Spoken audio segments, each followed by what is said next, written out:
Hello, everyone, and welcome to another edition of Pink Sock Podcast. I am your host, Mike Usenick, and unfortunately, the Australian version of The Rock is not with us today, but we do have Gigi of Glazergirl. Am I pronouncing that right? Glazergirl, correct. Oh, yes, I'm good at these band names. Hell yeah. So how you been? I'm most groovy. I haven't had enough caffeine yet.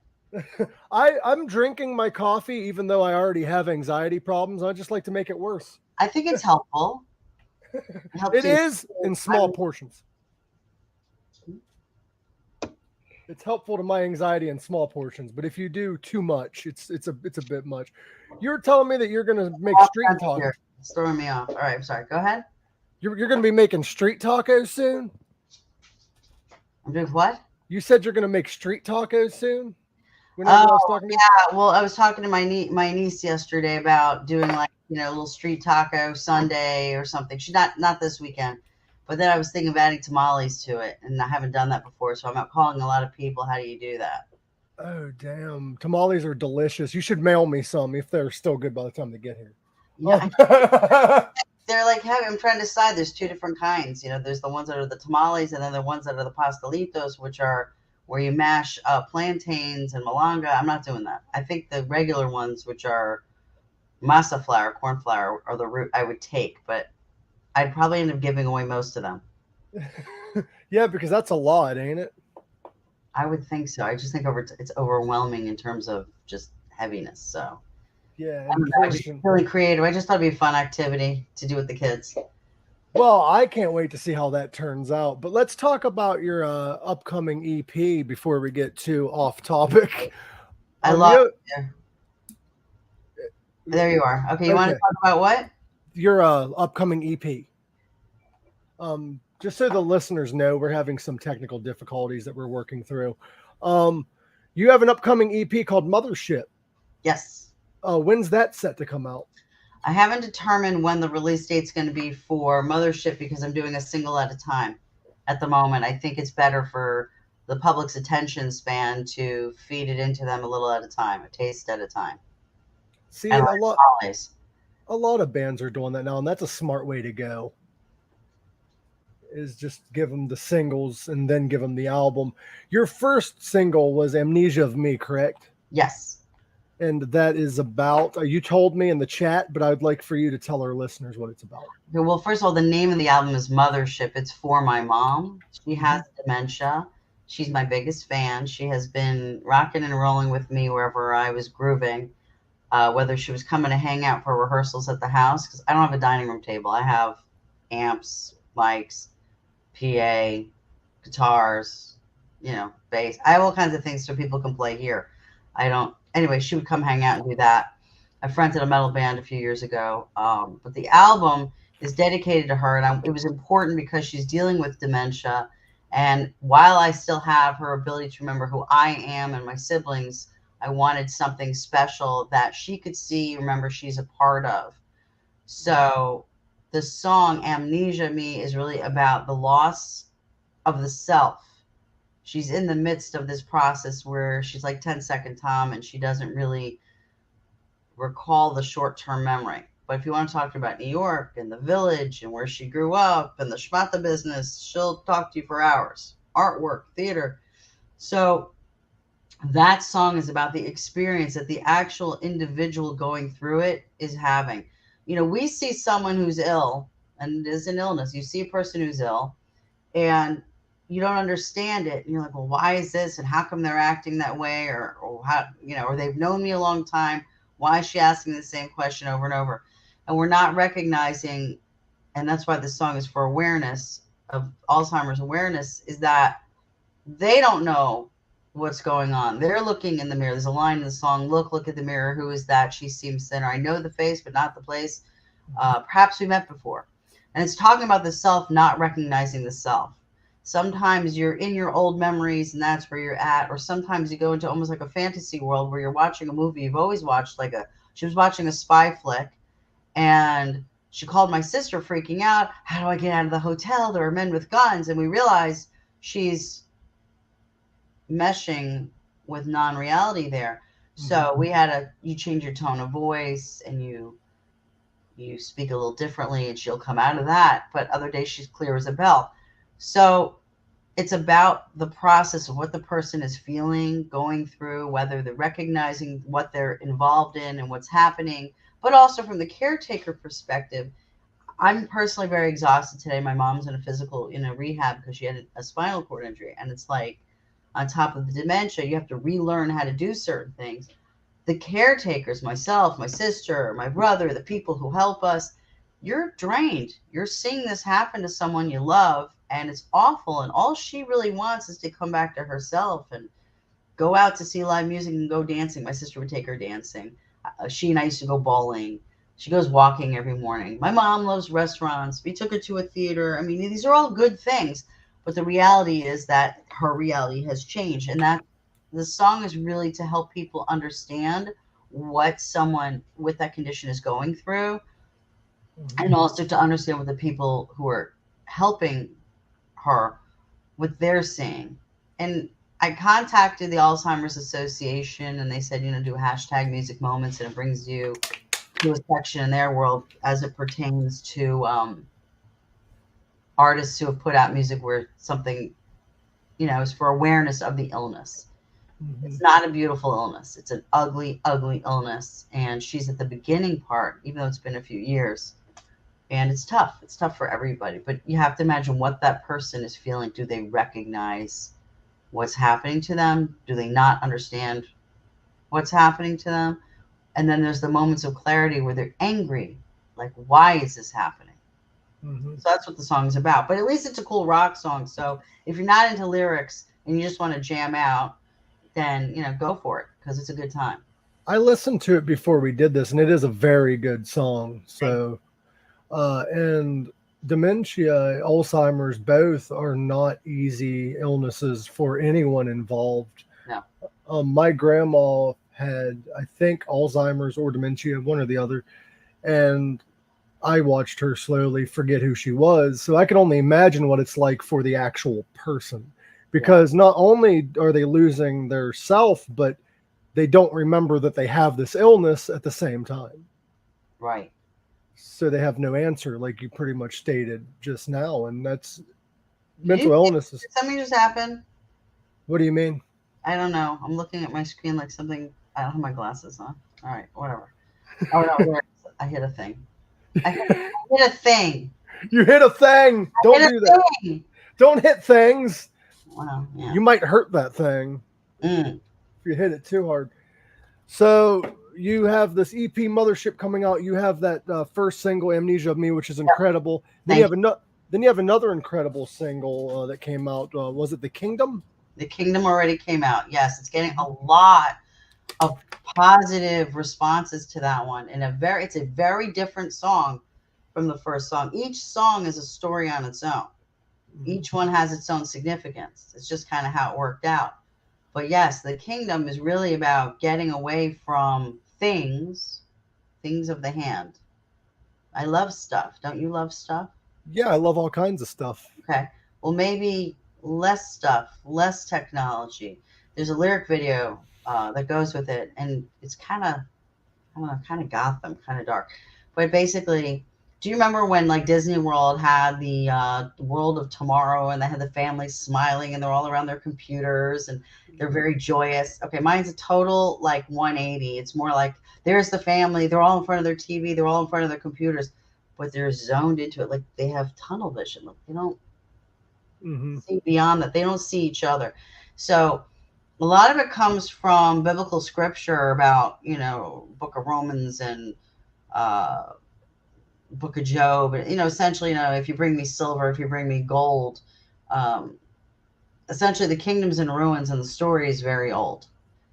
So it's about getting away from all those things and being more together. And I think it's kind of a message for today to be more spiritual, to get it. I'm not denominational in any way. It's whatever you believe in, but that part of yourself, getting back to it and bringing family back into it. I know when COVID came around, I don't want to talk about that, but a lot of people are at home with their families. Where now we're back in school. The kids are back to the cell phones, back to the iPads, they need to talk to each other. I have a 20-year-old. He doesn't have any social media. It's like, no. I said to him, go study in this room where there will be people. Go say hello to people. Yes, you have to study, but say hello, respond. I think if we all put our phones down and put our computers down and stop and really smell the roses, even if you walk by a flower plant, whatever, literally somewhere, and stop and smell the flower. You know what I mean? Just get with what's now and look at each other. So it's essentially about giving up a lot of things we don't need in our lives because we really need each other in our lives. That is true. Like when you're going through whatever you go through with any mental health issue, you need people around you. If you're going through, in my mom's case, the dementia issue, you need people around her. Every day is it's a journey every single day, but we need each other. And maybe we've given up that part of ourselves to improve our ability to do more in a much faster time with computers, when the reality is you do more and more is piled onto you, and we're forgetting, we need time to ourselves. We need to go fishing. We need to go bowling with our friends. We need to have silly conversations. We need to stop at the friend's house and have a sandwich with their mom and say hi. There's something that's missing. You don't need, my dad came from over a fish market. His father died when he was 9. He didn't have things. He was a very humble man. But when he passed and the funeral came around, there must have been 150 people are telling stories, because it was about love. He was about what he could do to help. Let me teach you English. Teach me Spanish. He was always trying to serve in that regard. And it's part of it. He didn't get caught up in stuff. He went to Kmart to buy his sneakers, but he made sure my mom had all the things she needed, and I had all the things I needed, and my siblings had the things they needed. He was very selfless. So it's about a certain selflessness. It's getting away from the stuff that's not important. And I'm not saying stuff isn't important. It has its place in time, but it can't be the only thing.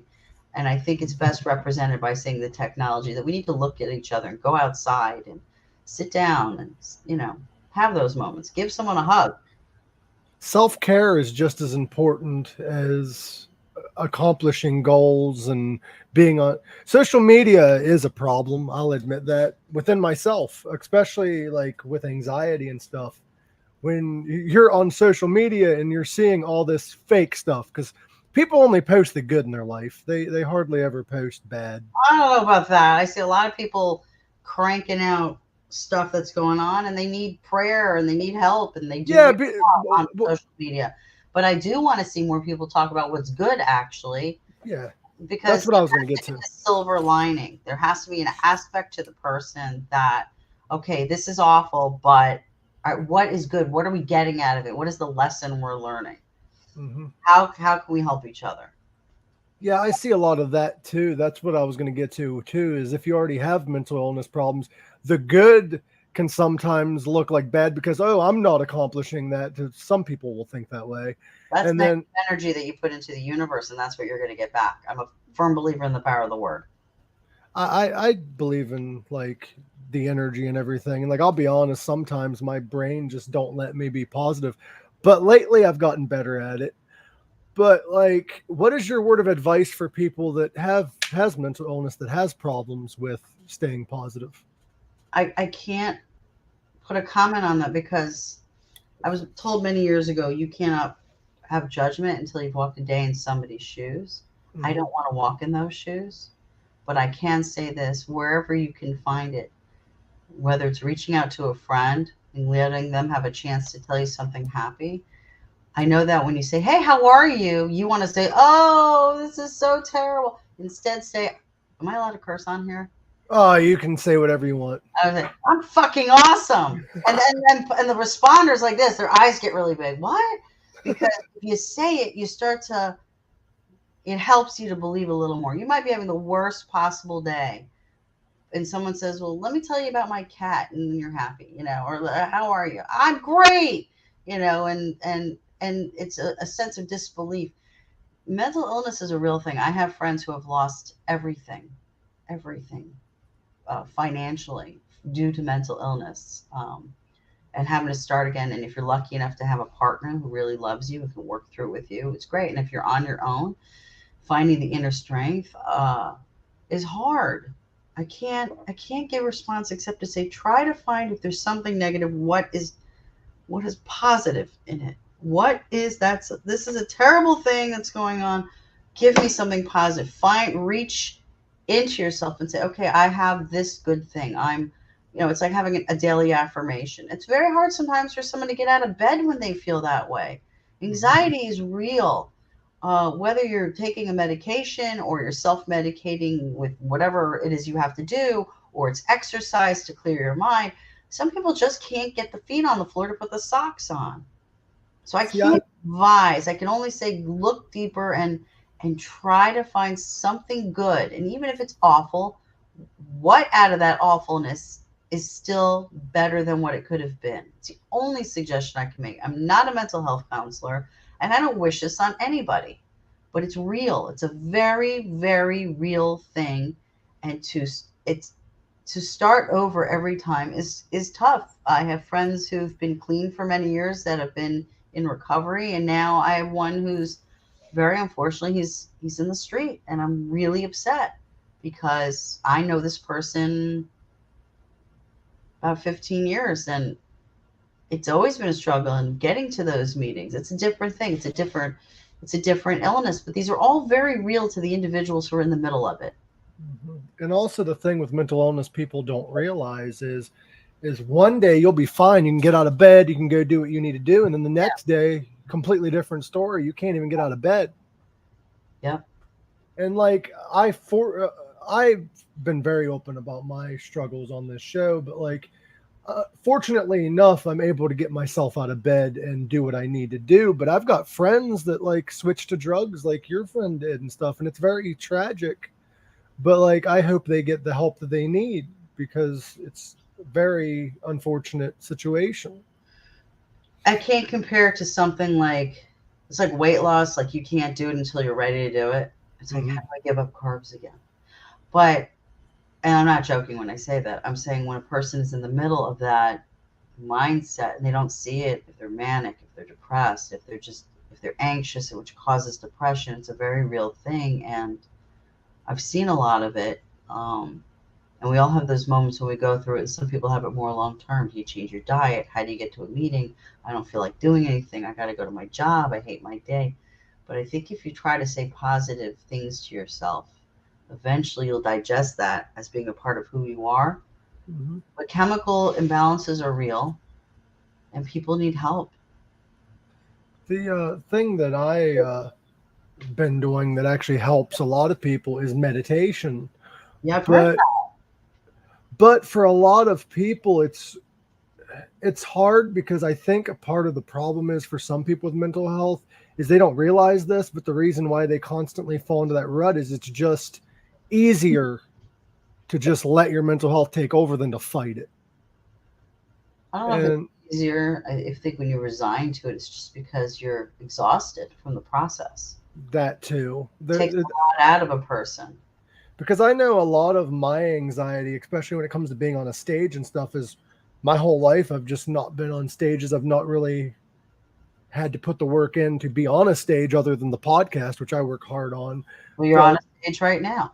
Yeah, but I meant like in front of an actual audience. You know what I mean? Like, I got you. Like, it's one thing to be on a screen and see like comments and stuff, but it's a completely different one to be in front of a bunch of strangers. And like, I've always wanted to do stand-up comedy. And I guess for a lot of people, it's hard to chase certain goals if you're just more comfortable and content where you're currently at. It's more of an uncomfortable thing, I guess. All right. So I'll put this out there. I'm actually very shy in person. Mm-hmm. Me too. I feel you. In group setting, it's very uncomfortable. Like in the dating scene, when those were the days, if you put me in the bar, I had what you called resting bitch face. I didn't smile at people. But if I'm one-on-one with you, I'm okay. Mm-hmm. So when internet dating came around, it was like, yay, that was so much easier for me, because, you know, when I go on stage, years ago, I remember playing in a bar in downtown Hollywood, Florida, and you have 3 sets, 4 sets. But when the set would end, I kind of didn't know what to do. Mm-hmm. I was very uncomfortable off the stage. So unless it was someone I really knew or who I saw regularly at events, I kind of was stuck. So do you have stage fright, or is it just in large crowds when you're there with them? I'm anxious right before I go on, but once I'm on, I'm good. See, that's I'm the other person. See, I got the same problem. I haven't done stand-up in years, but like when I did do it, like it was like that. I was so anxious, I almost didn't go on stage. Like, but once you're on there, you're fine. I remember I had a bandmate. He's like, "Go have a shot of Jack." I don't really drink. It doesn't like me, and he ended up holding my hair, and I have to kiss the porcelain god. But, it was sometimes hard to just get on the stage. And then once I was on there, I was okay.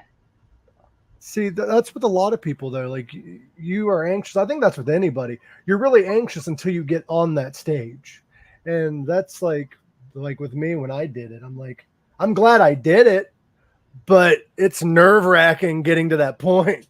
It's a goal and you accomplished it, so that's a positive thing. Mm-hmm. So even if you're stressing from it, it's a positive thing, and that's what I'm trying to tell you about. Yep. There's a song on the album which I didn't release yet. It's called "Don't Weep." It pertains to a story I heard about domestic violence, about a girl. I heard a couple guys talking. I'm not going to say where or who. And they were talking about a girl that they knew, and they didn't understand why she stayed with somebody who was so awful, blah, blah, blah. They sometimes can't see themselves out of it. You cannot sit in judgment of the person who's in it. You don't know the reason why they're in it. They don't know the reason why they're in it. Maybe they think they know the reason why they're in it. Abuse comes in a lot of forms. Self-deprecation. You're abusing yourself by saying terrible things about yourself. Someone treats you poorly. Somebody physically treats you badly. Emotionally treats you badly. And sometimes you can't see your way out of the abyss. You can't look up into the light to see a way out of the darkness. And sometimes past trauma has a lot to do with it too, because they're used to being treated that way, so they think it's normal. Right, and it's not healthy, but sometimes you can't see out of it. And there's a line in the song, "Fear is her scent. Who pays your rent?" Because there's certain predatorial types who will be drawn to that person who needs them because they need their rent, whatever it is. And that's okay for them to be that way, but it's not. And sometimes they're just like, I use weight loss as a good example because it's the easy one for people to understand. Till a person is ready to make that move, or a person who's in recovery, until you recognize that you have that issue, you can't always climb out. Exactly. And you'll lie for that person. That person could end up killing you. There's a line in the song, she walks in the room, her hand is on her womb, and she touches her face where a hand has been. You get it? Yeah. So that person is on the stand, and do you defend them because you have a livelihood? You're afraid to defend yourself.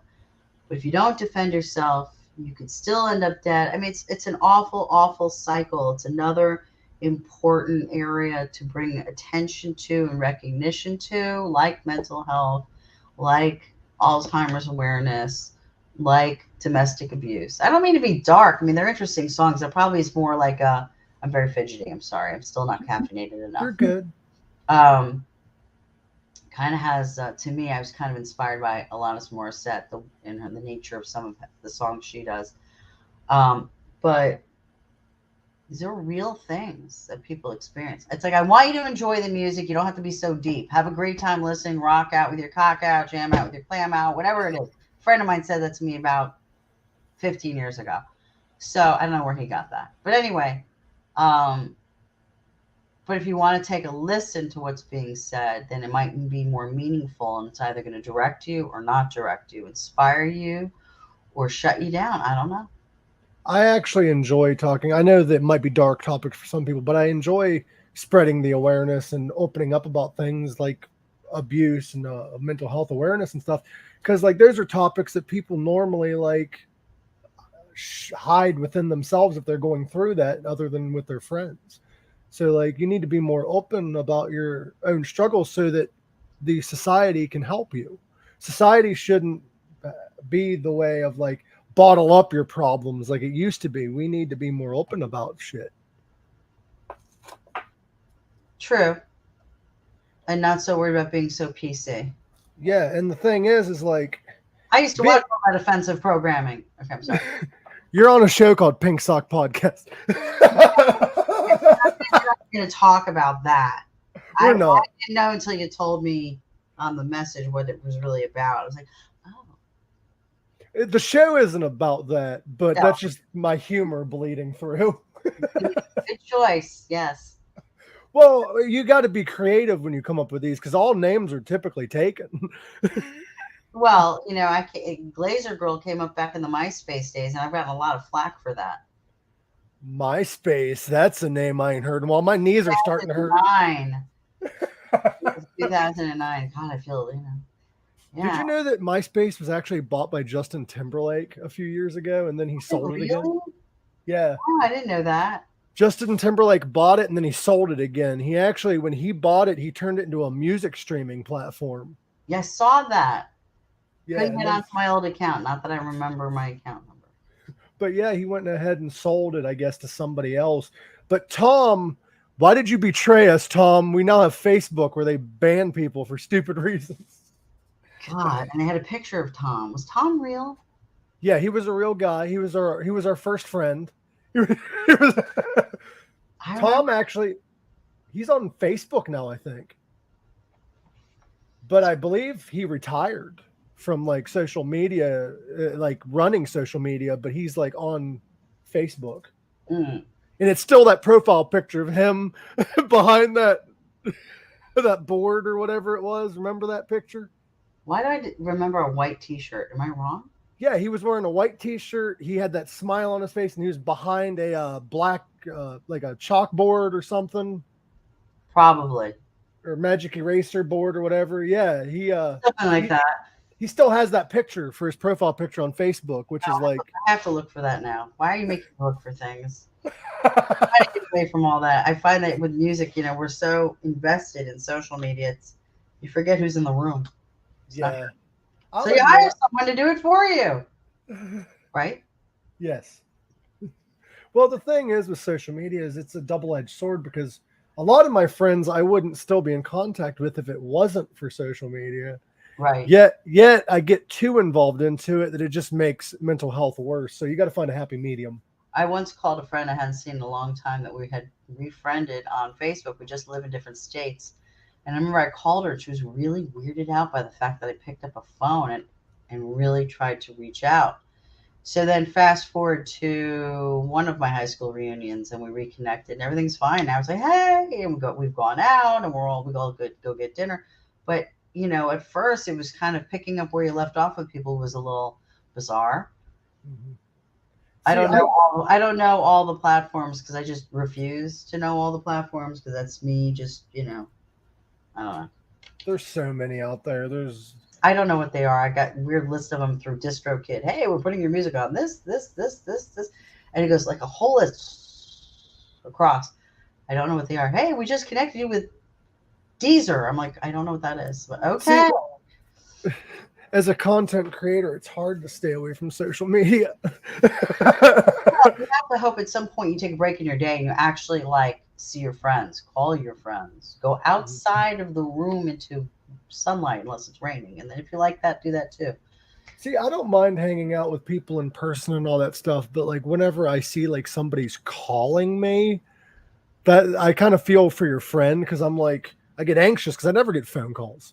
So I'm like, I think I tried calling you for Messenger and I'm like, I was just talking to him. Why isn't he answering the Messenger? I don't usually get my calls through Messenger. Like notifications usually don't go through. It normally tells me that they called after the fact. You've missed a video chat. Yeah, but I never actually. Because, you know, I was having internet issues, so I was probably struggling at that moment with what do I do? Yeah, and I actually saw the second. I think you might have called me twice because I saw that I missed one, and then I got the tail end of the last one. I went to hit answer, and then it just ended. I'm just an internet nightmare right now over here. Oh, it's okay. It happens. It's technology, as we were talking about. I I had to put on my hotspot. I used to have internet issues in my room, and I still do, but I actually had to direct connect my internet to my laptop. Okay. So your album, we don't know when it's coming out, but when it does come out, I'd love to have you back on to talk about the album in its My entirety. pleasure. I'm happy to talk about all the songs. It's just, I really want to wait till we get each one out. I'm going to probably put the next one I was going to put at the end of the month was probably going to be The Liar's Way. I might wait a few more weeks because there's a lot of things going on with the last release that let people digest that. So how do you pick what you're like? How does bands pick what songs they release first and second or whatever? Do you plan that during the writing process of the album? Do you figure it out afterwards? Like, how do you figure that out? Well, first off, my friend George produced the album, and when we would talk about music, it's really, when you put out the feelers to a publicist, or maybe you have a few friends who let them hear it, just a few. Hey, don't share this. This is what I'm working on. What do you think? And they'll give you a feel. I like this one, and I like this one even more. So now you have an idea what your top two are. So you kind of put feelers out, and that kind of gives you a direction. And then it's a question of, okay, if there's momentum from something, what would be the next best choice? Do you want to do a 180 with a different topic? I mean, the next one that I'm probably putting out is more about how we're all in a way a liar. We lie by omitting. You meet someone, you get really into them, they're into you. And then, of course, everything's a metaphor because my friend George was like, don't use the word love, use a metaphor for love. So in this case, try to say something without using the word. So in the physical aspect of, let's say, the song, the sex, the whatever, the chemistry, I call it the hours, spending the hours with someone. But you don't necessarily fall for that person, but you see the other person falling for you. It doesn't matter who you are, what gender, what side of the planet, I don't really care. But sometimes you're in something and you just can't give that last part of yourself to someone. It's just not there. And you kind of stay in it and you see them falling. And so the song is like, run away. Don't fall. No falling.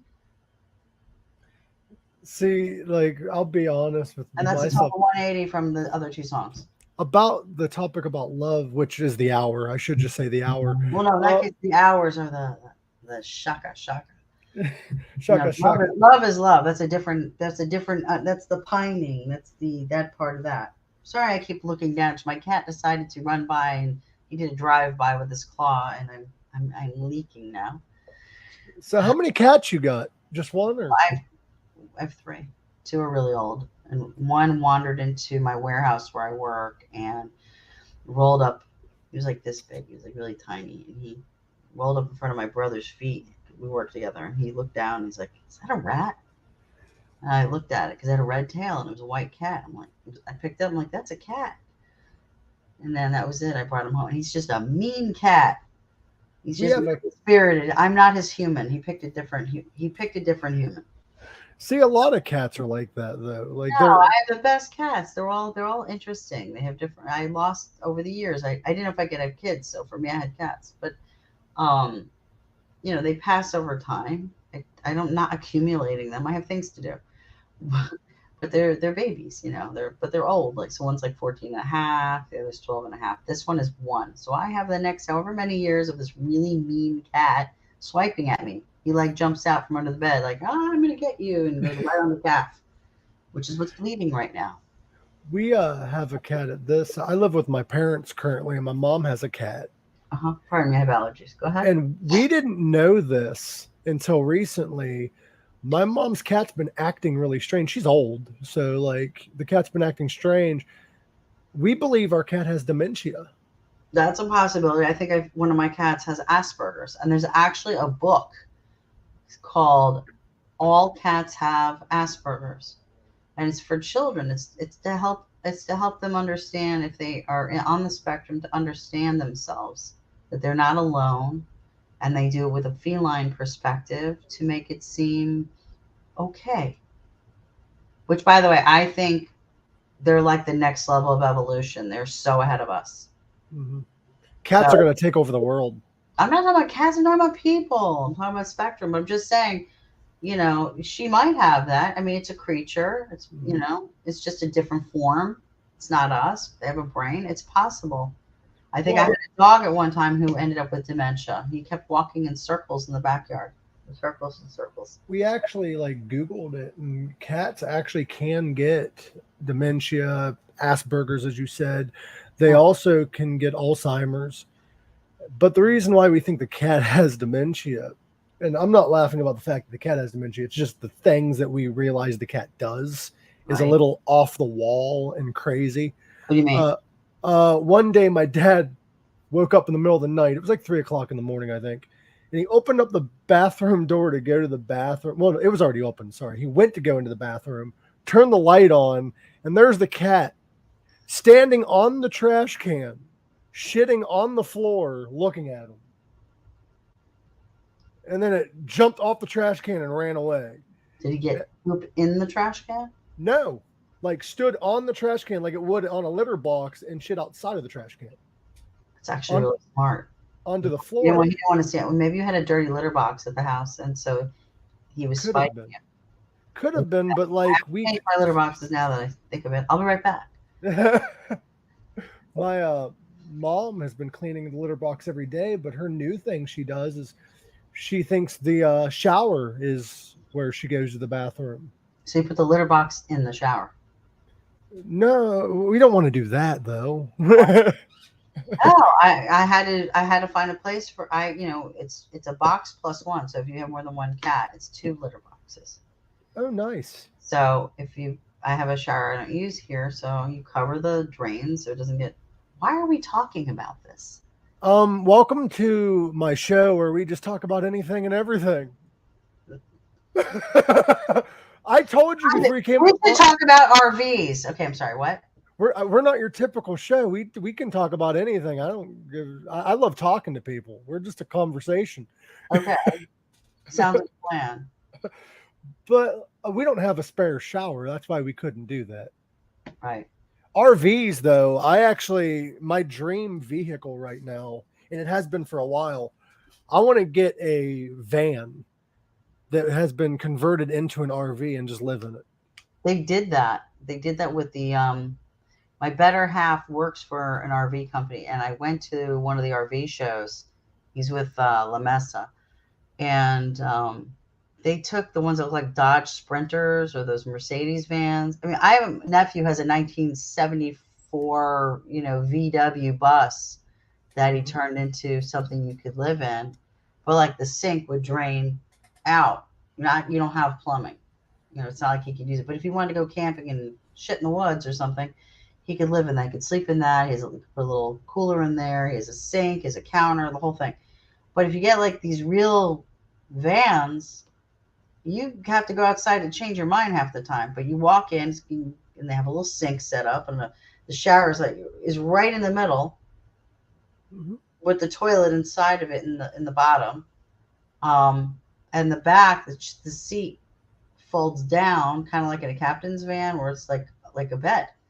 So I've seen that. People, they call them stealth RVs or something. Like you wouldn't know. You could just park it on the street in a regular parking spot, and nobody would know that it's an RV. There's lots of companies that make them and stuff, but what sucks nowadays though is like back in the day, if you were living in a van, that meant you were on financial problems. Nowadays, that means you have money, because these kind of vehicles are expensive as shit. Big money. A lot of people can't get mortgages, or they have homes with mortgages. They would rather rent out their houses, and instead they buy an RV for whatever reason. You don't know property taxes. You just have your sales tax, and it's actually per month less expensive to pay that off than it is the house. And now in the newspaper in Miami-Dade County, they're talking about, I don't know if it's unincorporated Dade County, Miami.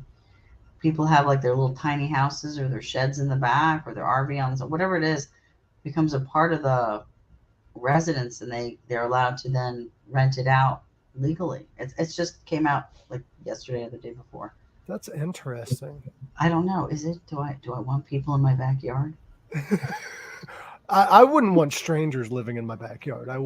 I'm actually would be really weird personally about like buying a house and renting it out because you can't, there's a lot of people out there that you can't trust with that kind of stuff.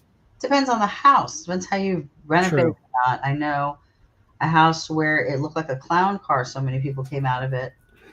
This family, the aunties and the brothers. Listen, people have to have a place to live, and they got kids. Mhm. And you can put bunk beds in, and the families help each other financially. They all work to pay for what it is, whether they're renting it or they buy something. I can't question any of these things. You don't know. It's like someone saying to you, well, why do you live with your parents right now? You have your reasons, and you know what? It's nice. You help your parents, they help you. Mhm. At some point, if you decide you're going to go off on your own again, you'll figure it out. See, But I've been out on my own before. I went out on my own when I moved to Phoenix, but the thing is nowadays it's just better to live with your parents because like you can help them financially. You're paying the same you would for rent anyway, and it's just helping both of us. true, but if you want some privacy, that's the only thing. I don't know how that works. They give me privacy. They're actually hardly home, really. We see each other in passing. But So between you and a cat and a pink sock. me, a cat, and a pink sock, yes. That sounds like the next show on Fox. So there you go. Sounds like a TV show. So your music we can find on all streaming platforms. I'd like to get back into the music Yes, since let's do that. Yeah, at least 2 of the 5 are now available on streaming platforms. Spotify, iTunes, Amazon, Apple Music, something called Deezer. I don't know. There's a whole bunch of things. There's a whole list of them. That it gets automatically sent out to. I don't really get involved with that part of it. I'd like people to listen. I think that it's not typical of today. I know that, like, my influences and what I loved, a lot of that is freshened up and put into this. Um, my friend George Pond, he produced it. He and Jay Munch worked on that music for me and did an amazing job. I essentially said, okay, I like this. I'm influenced by that. I want it to sound more like this, but have the ability to do blah, blah, blah, blah, blah. They came back to me with it. I'm like, okay, yeah, let's change this. And then I had a problem, things have gotten more technical as it used to be. You write a song, here's your lyric, here's your verse, here's your lyric, here's your verse, whatever. Here's your chorus. Let me throw in a bridge.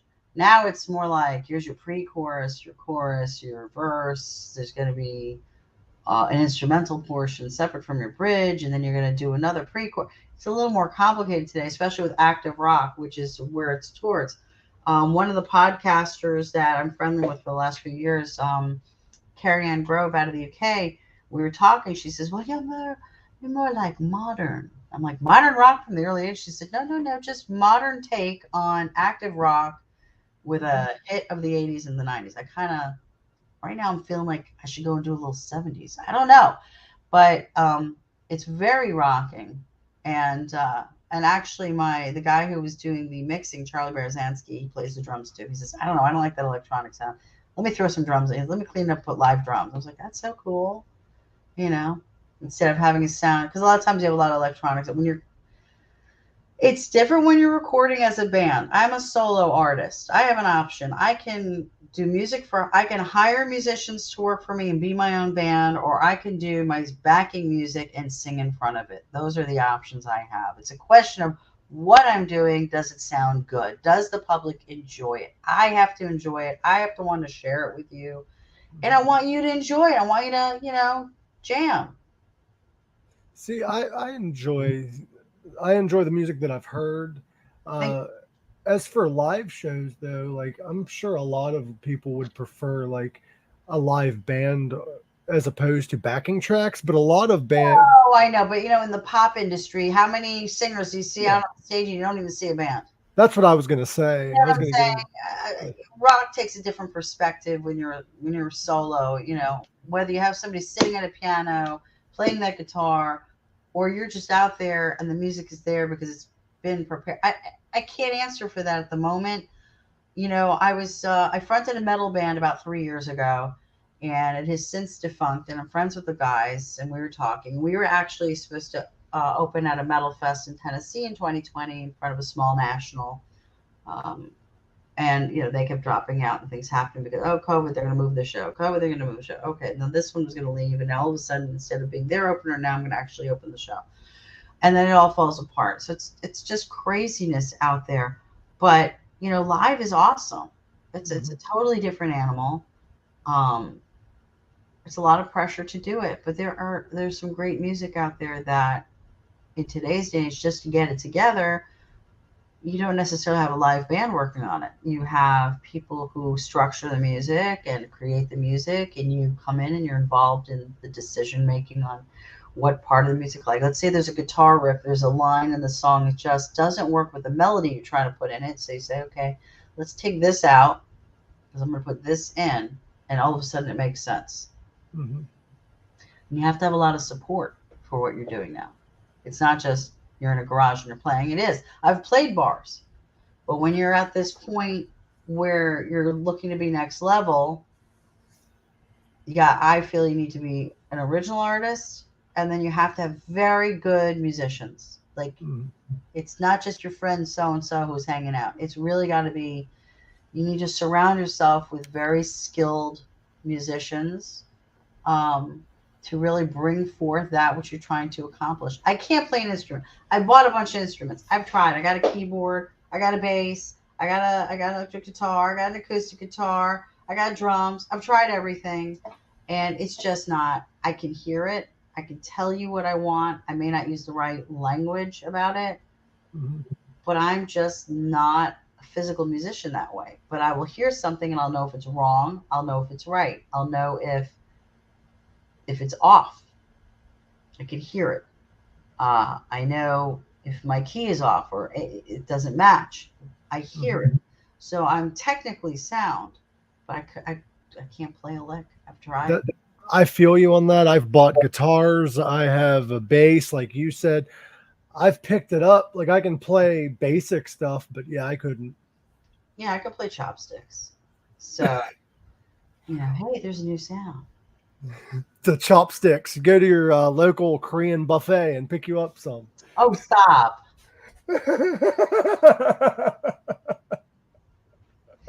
So, there are 5 songs and you only heard 2, you told me? Yes, and I am going to get a hold of our buddy Tom to try to get the whole album to listen to it and let you know what I think. I would like that. I think you'd enjoy it. It's very interesting. Every song is different. They each stand on their own. And topically, they're each different.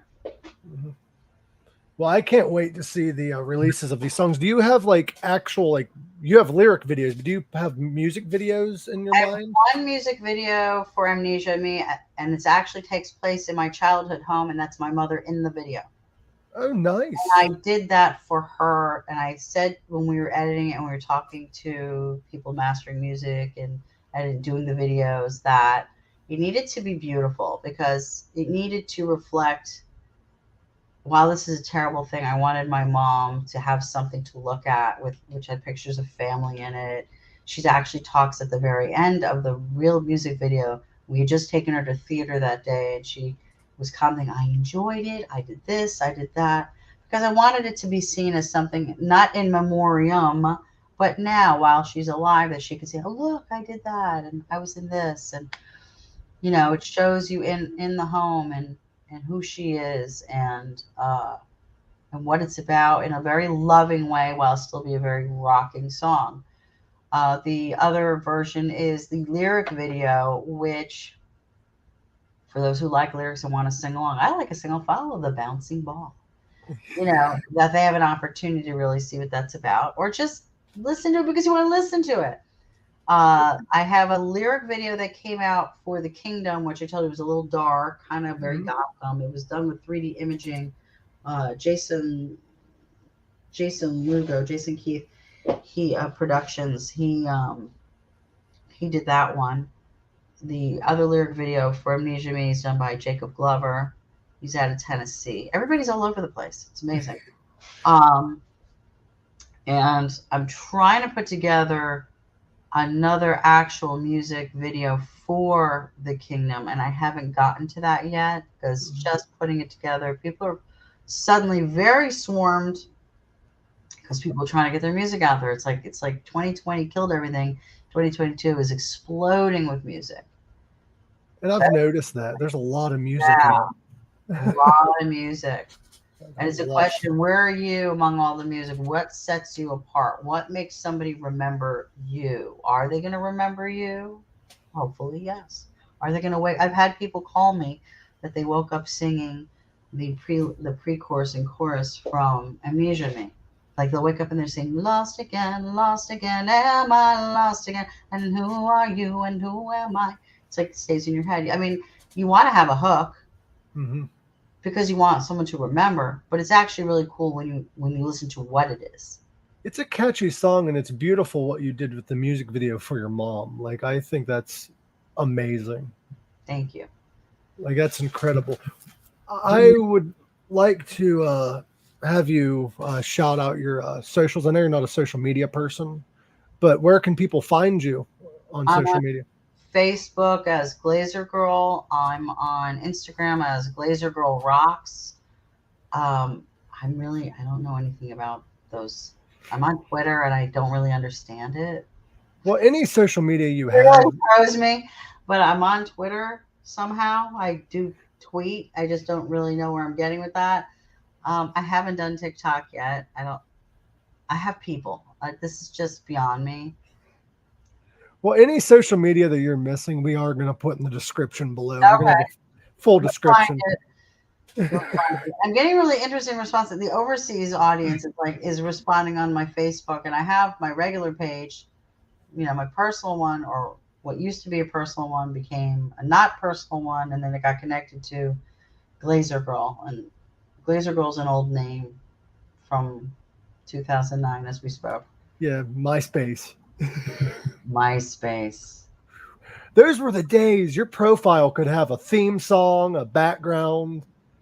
You could say anything. Nobody cared.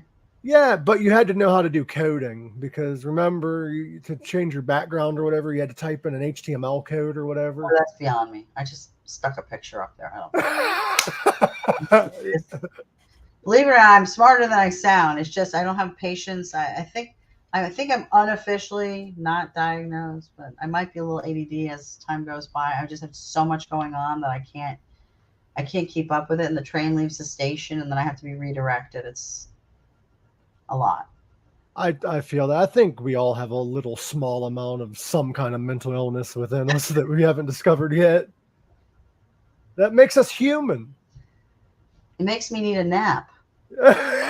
You were talking about how you didn't get your caffeine yet, and you're talking about nap. Oh my God. I had a little coffee, but I didn't have any Cuban coffee. I'm one of those people, if you give me coffee, I'll take a nap from it.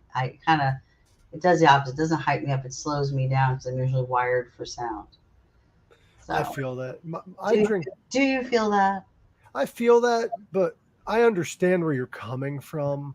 But me with coffee, it causes me to be jittery if I drink too much of it. So I got to do 1 cup a day, and then the rest is tea. New issue. Well, I like tea. It has as much caffeine. What are you talking about? Well, here's the weird thing, though. Black tea. You think it doesn't have caffeine? Yeah, but what's weird is I know tea has caffeine. Some has more than coffee, but for some reason, tea doesn't make me jittery like coffee does. Do you put sugar in your coffee? Nope. I drink my coffee plain, sometimes with a little bit of almond milk, vanilla. We got to talk about that. I have a real issue with the whole almond milk thing. Or the oat milk or the whatever milk. Okay, I've never seen anybody milk an almond. It just bothers me. I feel like I want my coffee. It's like flavored coffee. Okay, I appreciate the pumpkin spice that's around right now. It's really yummy. I enjoy it. I like if I add it to my creamer or like a chocolate peppermint for the holidays. But really, coffee needs to taste like coffee. And when you're putting those nut milks in the coffee, it's just not coffee anymore. And then I have my vegan friends are like, if you use half and half, oh, this cow pus, you're gross. I'm like, thank you for ruining it for me. I will now drink my coffee black over ice. Because when it's ice, you can drink it black. When it's hot, you have to have, but I also drink other toxins. I don't do sugar. I'll use like the pink stuff, my favorite. Oh, do you remember Tab? Wow, it had saccharin in it. I loved that. Now it's like not. So it's sadness in a can. See, when it comes to almond milk, I've never seen anybody milk an almond. There But is a meme. I have to send it to you. I think I have it on my phone. I'm going to get it right now. And I'm going to send it to you of somebody milking an almond. One of the first nut milkings. you know how easy it is to make almond milk, though. You basically have to put it in a masticating grinder, which actually would make it into a nut butter, and probably boil it up with water. Actually, it's not even that complicated. You take almonds. I'm trying to find my milking almond. You take a cup of almonds, right, and you put it in water, throw it in your fridge overnight so that the almonds soften. You mean like when you do overnight oats? Yeah, and then you drain the water. You put those almonds in a blender or just a blender, and then you put 3 or 4 cups of water, and then you blend it, and then you put it through like a cloth or a nut bag or whatever they call it. Cheesecloth. Yeah, and then you just squeeze out that juice, and you just add whatever flavoring you want to it, and you have almond milk. Explain to me the necessity of doing this. I prefer the taste of almond milk over regular milk. That's why I do. Drink milk. I don't anymore, but I do drink almond milk. I'm sending it to you right now. Wait, share. I'm going to share it on your chat. If you're able to get it on screen, you'll see what I'm talking about. No, it's not on my story. No. Make that go away. Bad. Okay, share. How do I send this to you? Chats. Okay. You're about to. Ready, set, go. Tell me if you got it. All right. Once I get it, I'll save it, and I'll put it up on the screen. It didn't send yet, but it should be sending soon. There it goes. Wait, take a look. Oh, that is awesome. It's wrong on a lot of levels. Oh, I can hold it up to the camera. Let me see it. Hold on. I can just do this. Oh, there you go. First wild almond to be milked circa 1885. That's just wrong. Okay, I'm glad I could help you. I love it. That's how almond. At least you're making your own almond milk. Well, I don't know why they're called almond milk. It's like almond juice. You can't juice it up. This is going to go a whole other direction in about 10 Well, I haven't started making my own almond milk. Nuts and juicing nuts, and what are we talking about? Do you know why they call it almond milk, though? The real reason? It's because it's milky looking. Like it's milky. You really want your coffee to taste like an almond. If you call it nut juice, is anybody going to drink it? No, I think you're going down the wrong road. Well, no, like what's messed up. Somebody might, but I'm just saying, not in their coffee. What's hilarious? My coffee. What's hilarious is there's actually a bag that you can buy to drain the juice out. It's not a cheesecloth. It's actually for making nut milk. But it's called a masticating grinder. Like some people have juicers. I have a special juicer. It's called a Champion. I must have gotten it 20 years ago. And you could throw anything in it. It's got teeth and it grinds it and it comes out like a nut butter. If you took that why would I want to drink that in my coffee? Can you please? That's nut butter. That's different. No, you don't put that in your coffee. You eat that on toast. No, I don't. Actually, my son is very allergic to tree nuts. I can't have it in the house. Oh, okay. So, I mean, he's not a fool. He's old enough to know how to deal with his world, which is not to be confused with legumes, peanuts, because peanut butter is like the best. I wouldn't put it in my coffee. So I'm just trying to understand, what is the purpose of that? Don't you want your coffee to taste like coffee? It does, but I prefer my coffee more sweet than bitter. That's why. Then don't drink things that are roasted too dark. I'm not going to name names. Just, regular, good old-fashioned Dunkin' Donuts coffee. Oh, that's awesome. But, you don't need to, or chock full of nuts or something like that. Coffee that tastes like coffee. Question. Answer. Since you're a coffee person and you just said Dunkin' Donuts, do you prefer Dunkin' Donuts or Starbucks? Dunkin' Donuts. They're cheaper and they're better, in my opinion. I don't want my overcooked coffee. I want my coffee to taste like coffee. I'm not going to listen. People like it. I think it's unnecessarily expensive, but I think on the perspective of, I think they help their staff with getting health care. So maybe that's a positive. See, there's your silver lining. I just don't particularly care for it. I have an old-fashioned percolator coffee pot on my stove, and I have a Keurig on the counter that I'm draining right now because I want to stick it in a closet. It's really just there for people who need a 1, 2, 3 cup of coffee. No, my parents had the thing with the bubble, and it would bloop, bloop, bloop. That's how you get a cup of coffee because it's got body. When you use the spoon, it's like it's got density. You're my density.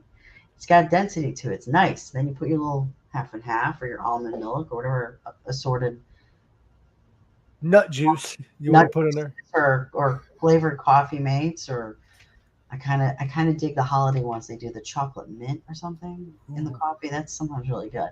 But no, I just take it. It's like, or the oat milk. Okay, I love overnight oats. But I don't want it in my coffee. It's just try an iced coffee, nothing in it, just black ice. Throw a shot of espresso. Throw a shot of Cuban. Cuban coffee is awesome because you spin up the sugar and make espumitas. You make it like you whip it and you throw that in there. It's like candy. It'll really mess with your day. I do enjoy certain coffees black. Like my work. Like your heart. Yes. Oh, okay. I might need to see a doctor about that, right? Because if your heart's black, it might be a problem. Or caffeine. We actually have this, and I know this is a weird type of coffee. A lot of people don't like it, but decaf. Decaf has caffeine. You have been fooled like the rest of the public. It's just so much they can get out of it. It still has caffeine, just not as much. Yeah, but my work has a decaf coffee that I enjoy black, but their other coffees, for some reason, just don't taste right black. Perhaps they are dark roasted. I don't know. Maybe we should celebrate the moments of our lives. And these are the days of our lives. No, I just aged myself. You have no idea what I'm talking about. No. They used to have a coffee commercial where you made a coffee and celebrate the moments of your lives. Oh, yeah, yeah. Oh, my God. How old are you? Or young? I'm young, but I know a lot of older stuff because of my parents and my grandma, but I've seen that commercial. Thanks. That was great. Awesome. I'm going to keep licking my wound on my leg right now. Licking your wound? He really got me good. Yeah, I've been bleeding this whole time. That sounds like a metal as fuck song. Licking the wound. I'm sure somebody wrote one. That sounds like a Cannibal Corpse song. Licking the wound. Oh. But anywho, we're probably going to cut this. On coffee, blood. Yes, what? We're probably going. Does coffee help with blood? I don't know. Oh, speaking of coffee, before we end this show. What, is it over already? It's not over already. We can keep going. We haven't even talked about anything yet. Just random BS. That's us. But if you want to talk about something in particular, let me know right now. No, not at the moment. Because we are going to bring you back once the album's released. Cool beans. But there is a type of coffee. I don't know if you've heard of it or not. The one where the animal chews the bean and it poops it out and then they drink it? How'd you know? That's disgusting. That's the greatest coffee on earth. I don't think you could pay me to drink it. If you gave it to me and I didn't know about it, then I've heard it's amazing. They eat the green coffee bean. Mm-hmm. It comes out in their poop. I don't understand if that's like their whole diet. I mean, if it's just coffee poop, but if your body is releasing, dead cells and dead blood cells, ew. Did you try it? No, I have not personally tried it, but I have had a guest on here that did try it. And the verdict was? It just tastes like regular expensive ass coffee, pretty much. So why do I need that? Are they going to put almond milk in it? That would probably make it taste better. Oh. Yeah, try my anal coffee. That's disgusting. Well, they filter it. Yeah, with what? You're still getting it out of an animal's butt. But why am I talking about this with you? This reminds me of that scene. Ever seen Austin Powers? Have I seen Austin Powers? Yeah, yes. The Goldmember, where he's like, "This coffee tastes like shit." That's what that reminds me of.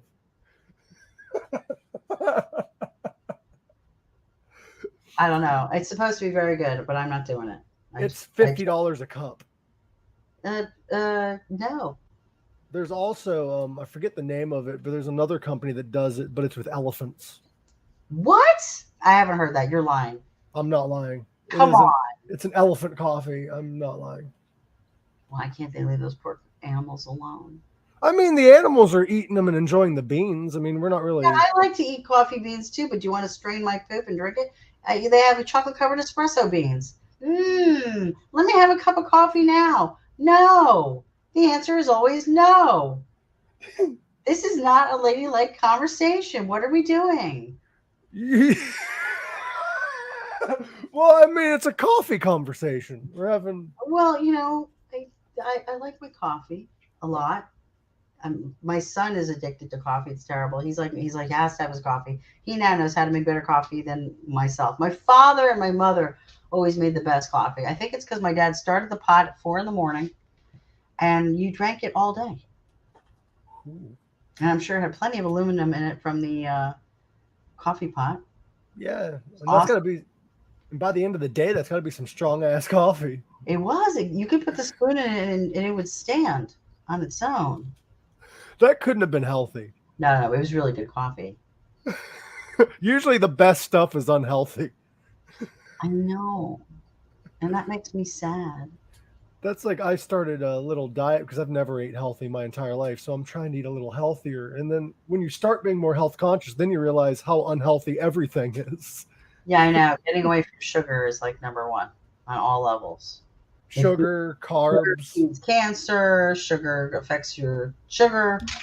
Just no. And I love sweets. I love pie. Oh my God, what's your favorite pie? My favorite pie, pumpkin. Oh, a good pumpkin pie. Yeah, but what kind of crust? The traditional crust, or the people who are a little more creative and they put it in a graham cracker crust? Graham cracker crust. Right. And graham crackers are great to dip in your coffee. We've come full circle. Full circle. You have your cup of coffee and you have your graham cracker crust pumpkin pie. I also like graham cracker crust pecan pie. I don't think I've had that, but I've had chocolate pecan pie. That'll put you right over the edge. And there was a diner that used to make it. Didn't even have that nice corn syrupy goodness. It was like a pie of pecans, very little bit of corn syrup, tons of like chocolate syrup, and it was wrong on a lot of levels. I'm also it's not a pie, but I'm a big cheesecake guy too. No. Well, wait. Italian cheesecake maybe with ricotta cheese or New York style? Any kind of cheesecake. I'm a hoe for cheesecake. Why do you bother with almond milk if you're going to eat cheesecake? Well, I don't eat it all the time anymore. I used to, but like from time to time. Like you're dairyless. Yeah, but I mean, you got to cheat on your diet every now and again. We're here for a good time, not a long time. You know what? We've gotten to terrible diets, very addictive. Sugar's a big addiction. It's like, oh, Cuban coffee with sugar. Yes. Give me caffeine. I need that. And we're in my office like that. We're like, who did so-and-so make the coffee? And he'll bring it in. It's not enough sugar. It's got to taste like candy. I have a friend of mine from when I was like 16. God, how many years ago? And he would drink a cup of coffee and he would put 4 of the pink packets in. I'm like, what are you doing? He says, if it doesn't taste like candy, I don't want it. Yeah, can you imagine? I know a lot of people that are big into, and I used to be big into the pumpkin spice. They make a sweetener, one of the sweeteners, with flavors for the season, which included they had a pumpkin spice, no sugar sweetener, which has its moments, but I think I'd rather have a regular cup of coffee and a slice of pumpkin pie, but I get it. Have you ever had low carb ice cream? Unfortunately, yes. The consistency is so weird. It's like a protein drink that got frozen. No. Yeah, it's not. No, wrong. Nice try, but that ain't ice cream. No. Like I tried that. There's a really wait. I got to tell you about this. There's a really cool ice cream place in Daytona. I think it's called the Cherry Hill, and they have like karaoke on Wednesdays and trivia on Thursdays or something like that. And they make homemade ice cream. And all the kids. My son's at school at Embry-Riddle Aeronautical University, and there's a lot of Embry students who work there.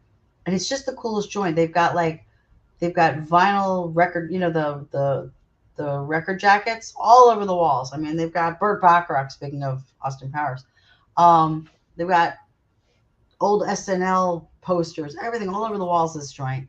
Their ice cream is amazing, and you don't know what the flavor is going to be till you get there because it's like, oh, I want chocolate. I want to feel. You're not getting it.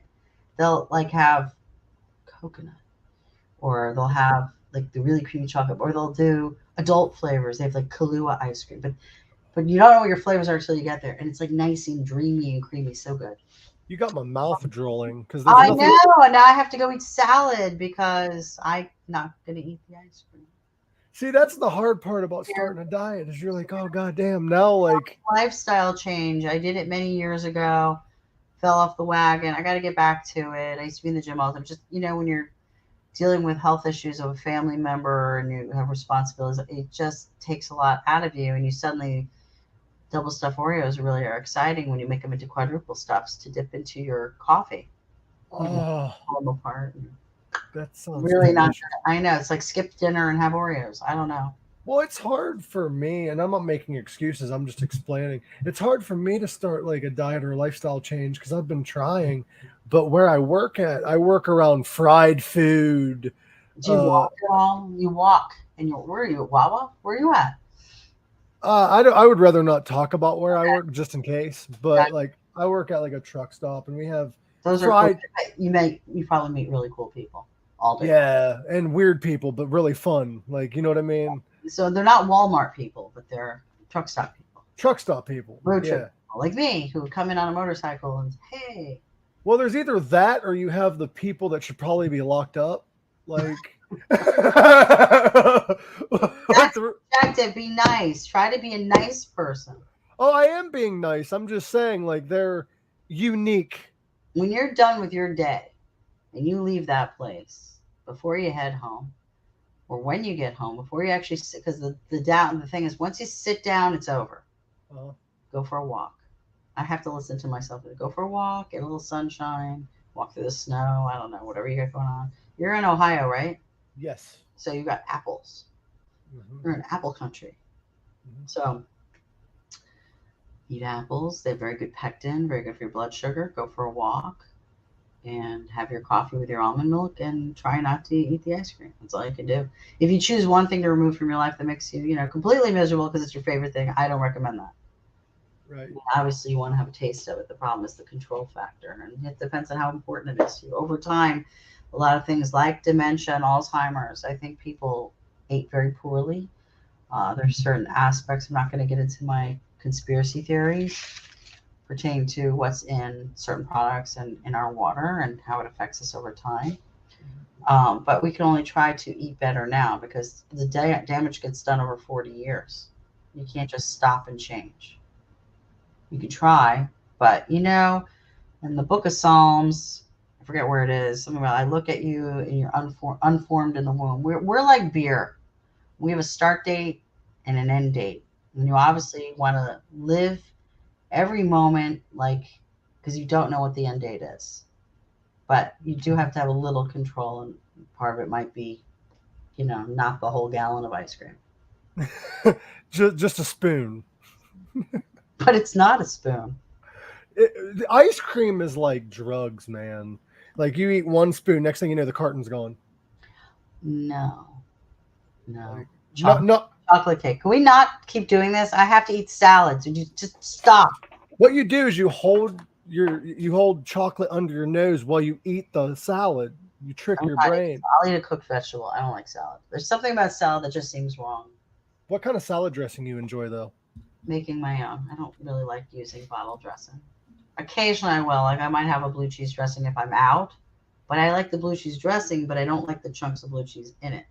Or I just do oil and vinegar. Or my favorite is probably like lemon with olive oil and salt. When I make wings, I make my own dressing, and it's like limes and lemons and garlic juice. I buy garlic juice. I don't actually sit there juicing a garlic like you would an almond.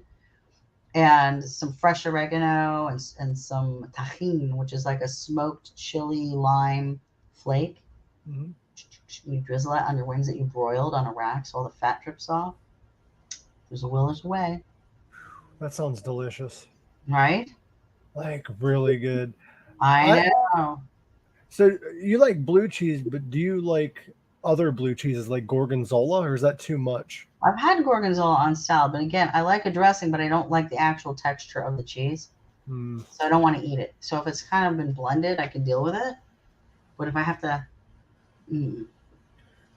See, I like both. I like the cheese and the dressing. I like feta cheese on a Greek salad. That doesn't bother me. But the other one's something, I don't know. It's interesting because they're about the same texture. Okay, really? Okay, I prefer goat cheese. Here, ready? There you go. With vinaigrette. Well, that sounds delicious. I know. See, it goes on salad or it goes in the oven.